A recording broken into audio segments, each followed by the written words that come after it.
ready सेडी भएर आमाको सुरु गरेर कहीँ हिँडाटेको भनेर सोच्नुभयो होला म चाहिँ हिँडाटेको नन्दको बिहामा अनि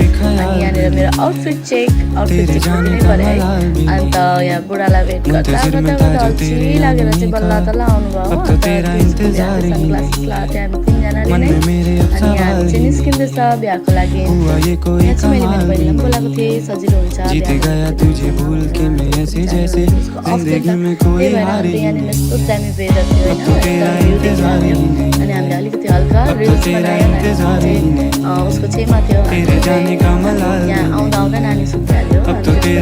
नानीलाई रुममा राखेर चाहिँ यहाँनिर बहिनीहरूलाई अन्त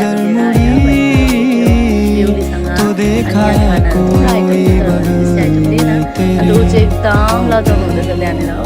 मैले भनेको थिएँ नि क्यामेरा अन गर्छु म त भनेर अन्त लजाउनु हुँदै थियो अन्त यहाँनिर सानीलाई सोध्नु